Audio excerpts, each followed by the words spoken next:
নমস্কার বন্ধুরা, আমার চ্যানেলে স্বাগত আপনাদের জানাই।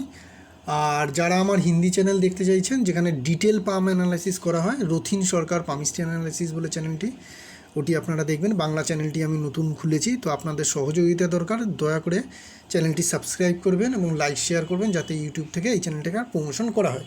ঠিক আছে, এটা সম্পূর্ণরূপে আপনাদেরই হাতে থাকবে, আমার চ্যানেলটা প্রমোট হবে কি হবে না, আর চ্যানেলটা আগে কিভাবে গ্রো করবে।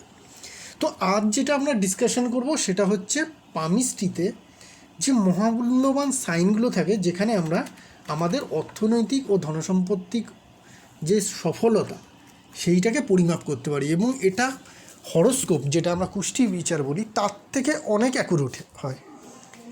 ঠিক আছে, তো এইরকম অনেক সাইন আছে হাতে, যেগুলো দুটি বা তিনটি, মেনলি আমি তিনটেতে ফোকাস করি, যে তিনটে যে কোনো সাইন থাকলে পরেই একজন মানুষ খুব বড় অর্থনৈতিক দিক দিয়ে, সে ব্যবসায়ী হোক, চাকরি হোক, নিয়ে কোনো প্রফেশনের মধ্যে হোক, বড় সফলতা অর্জন করে। সফলতা মাত্রেই আমরা প্রথমে ভাবি যে আপনি যেভাবেই সফল হন, আপনার সুনাম হোক বা নাম না হোক, সফলতার প্রথম যে আমরা ইন্ডিকেশনটা করি অঢেল ইনকাম। ঠিক আছে, কোটিপতি যাকে বলা হতে পারে, বিলিনিয়ার হতে পারে, মাল্টিমিলিনিয়ার হতে পারে, যেভাবেই আপনি সংখ্যা দেখুন, আলটিমেটলি সাকসেস হতে গেলে পয়সার দিকটা বা টাকা পয়সার দিকটা আমরা যথেষ্ট পরিমাণে পরিমাপ করি। একজন সফল লোক কখনোই গরিব হতে পারে না, সেটাকে আমরা একটা জেনারেল ধারণা হিসেবে মেনে চলি। পয়সা না থাকলে এই যুগে কেন, কোনো যুগেই মান সম্মান তেমন কিছু ছিল না। সেটা যদি আমরা দেখি, যত রকম আমাদের অবতার এসছে, সে যীশুখ্রিস্ট বলুন, ঠিক আছে, তিনিও মোটামুটি পরের দিকে অনেক বড় সম্পদশালী হয়েছিলেন। গৌতম বুদ্ধ নিজেই রাজার সন্তান ছিলেন। শ্রীকৃষ্ণ, তিনিও রাজ পরিবারেই জন্ম ছিল তার।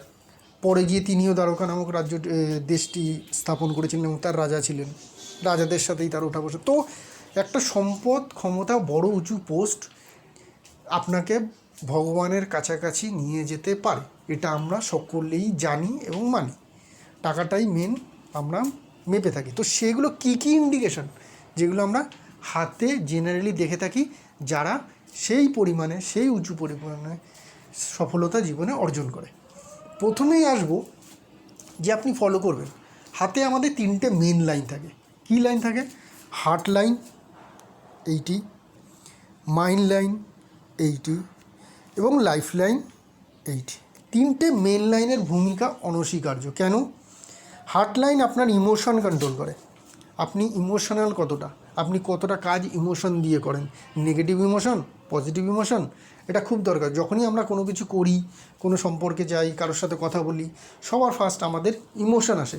তাকে দেখেই আমার একটা ইমপ্রেশন জাগে, সেটা হচ্ছে সব কিছুই হচ্ছে এগুলো ইমোশন। দ্বিতীয় হচ্ছে মাইন্ড লাইন। মাইন্ড লাইন মানে বুদ্ধি, ইন্টেলিজেন্স। আমার বুদ্ধি কখন কীভাবে কাজ করবে, সঠিক স্থানে, সঠিক সময়, সঠিক কাজকে আমি করতে পারি, সেইটা ডিপেন্ড করবে আমার সফলতা কেমন হবে। তো মাইন্ড লাইনও এখানে দরকার। তৃতীয় দরকার লাইফ লাইন। লাইফ লাইন কি? Energy line. লাইফ লাইন মানে জীবনরেখা, তো আমরা বাংলায় জানি, কিন্তু জীবনরেখা মানে খালি এটি আয়ু নির্ধারণ করে না আপনার, যে আপনি কতদিন বাঁচবেন। এটাও নির্ধারণ করে যে আপনি কতটা এনার্জি দিয়ে কাজ করছেন, আপনার মধ্যে কতটা স্বপ্রণোদিত এনার্জি রয়েছে, যে এনার্জি দিয়ে আপনি সমস্ত কাজ করবেন। আপনি কি এনার্জেটিক কাজ করতে করতে না, আপনি হয়তো খুব ইন্টেলিজেন্ট, খুব বুদ্ধিমান, ইমোশনালি হেভি স্ট্রং, একদম আপনার কোনো ইমোশন ব্রেকডাউন হয় না, কিন্তু কোনো কাজ করতে গেলেই আপনার শারীরিক অক্ষমতা চলে আসছে। তো সেখানে আপনি কাজটি করবেন কী করে? তো এই তিনটে মেন লাইনকে ভালো অবশ্যই হতে হবে। প্রথম ধাপ ভালো মানে লাইনটি ক্লিয়ার হবে। এই পামে যেমন আমরা দেখছি লাইনগুলো ক্লিয়ার আছে, হ্যাঁ, লাইনে কোনো রকম ডিস্টার্বেন্স নেই। ডিস্টার্বেন্স কী হতে পারে? চেইন ফরমেশন হতে পারে, ঠিক আছে, জব ফরমেশন হতে পারে, লাইন দুটি ভাগে ভাগ হয়ে যেতে পারে, মাঝখানে গ্যাপ থাকতে পারে। তিনটে লাইনের ক্ষেত্রেই বলছি। লাইনগুলো খুব মোটা ডিপ হয়ে যেতে পারে, এরকম ডিপ হয়ে যেতে পারে, বড় মোটা ডিপ, সেটাও একটা নেগেটিভ। একদম পাতলা সূক্ষ্ম লাইন হয়ে গেল, একদম পাতলা হালকা দেখা যাচ্ছে, সেটাও নেগেটিভ। তো না খুব বেশি মোটা হওয়া যাবে, ডিপ হওয়া যাবে, না একদম পাতলা আর হালকা হওয়া যাবে। তো লাইনগুলোকে একটি মিডিয়াম পজিশানে থাকতে হবে। কীরকম পজিশান? না খুব মোটা, না খুব পাতলা। লাইনগুলোর দিকে তাকালেই তার মধ্যে একটা শাইন থাকবে, একটা সাইন দেখবেন, আপনি যখনই কোনো বড় লোকের হাত দেখবেন, সে লোকটা কালো হোক, ফর্সা হোক, যাই হোক, তার লাইন, মেন লাইনের দিকে যদি আপনি একবারও ঝলক নজর দিতে পারেন, আপনি দেখবেন তার লাইনগুলো শাইন আছে এবং লাইনগুলো না তো খুব মোটা না তো খুব পাতলা, 3টে মেন লাইন। বাকি চিহ্ন নিয়ে আমরা বলছি। তো এটা তো প্রথম ফরমেশন। তার মানে কি, মেন লাইন যখন আপনার হাতে স্ট্রং হবে, আপনি জানবেন আপনার শেকড়টা শক্ত আছে, আপনার শেকড়টা মাটিতে খুব শক্তভাবে চলে গিয়েছে। এবার ঝড় আসুক, ঝাপটা আসুক, যাই আসুক, আপনার ডাল ভেঙে যাক, আপনার সব কিছু ভেঙে যাক, আপনি আবার উঠতে পারবেন, কারণ আপনার ভিত বা শেকড় খুব স্ট্রং আছে। এই 3টে মেন লাইন থেকে আমরা এই জিনিসটা জানতে পারি যে তার ভিত কতটা শক্ত, তার শেকড় কতটা ভেতরে গেছে। ঠিক আছে, এইবার বাকি চিহ্নগুলোর নিয়ে আমরা আলোচনা করি। যেমন সানমাউন্টে অনেক চিহ্ন আছে যেগুলো আমাদের সফলতা দেয়। সবার প্রথম আসে ফিশ সাইন বা কাইট সাইন। এইরকম সাইন আমরা সানমাউন্টে যদি দেখে থাকি, তাহলে এটি প্রতিপত্তি বাড়ায়, এটি একটি বড় প্রতিপত্তি বাড়ায়, আপনাকে সফলতা দেয়, আপনাকে নাম দেয়, আপনাকে সাকসেস দেয়।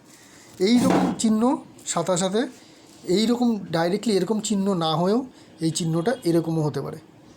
দুটি ক্ষেত্রেই একই রেজাল্ট, দুটি ক্ষেত্রে এটা একটু অনেকটা জব চিহ্নের মতো দেখতে মনে হবে আপনাকে। হ্যাঁ, জব চিহ্নও ধরুন, সানমাউন্টে যদি জব চিহ্ন থাকে তাহলে সেটি পজিটিভ, সেটা আপনাকে সফলতা দেবে। সাথে যদি কাইট চিহ্ন থাকে, একই রেজাল্ট। বা ফিশ সাইন, যেটাকে আপনারা এরকম দেখতে পাচ্ছেন, দুটি একই রেজাল্ট দেবে এবং খুব মহামূল্যবান রেজাল্ট। শনি মাউন্টে আমরা কি দেখব? শনি মাউন্টে আমরা খুঁজব দুটি স্ট্রেট লাইন, ছোট ছোট, এগুলোকে ধন্যরেখা বলে। এগুলো থাকলে পরে আপনার জীবনে যখনই যে পরিমাণেই টাকার দরকার হোক, যে কাজের জন্যই, সেই পরিমাণ অর্থ আপনার কাছে থাকবে। দরকার যদি আপনার কাছে আসে অর্থের, তাহলে সে অর্থ আপনার কাছে থাকবে। তো এটা একটা বড় ইন্ডিকেশান।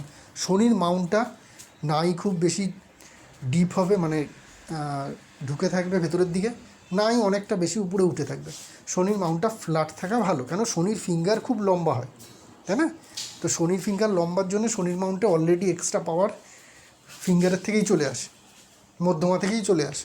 তারপরে যদি মাউন্টটা আরও বেশি ডেভেলপ হয়ে যায়, তাহলে ওভার ডেভেলপ হয়ে যায়, নেগেটিভ হয়ে যায়।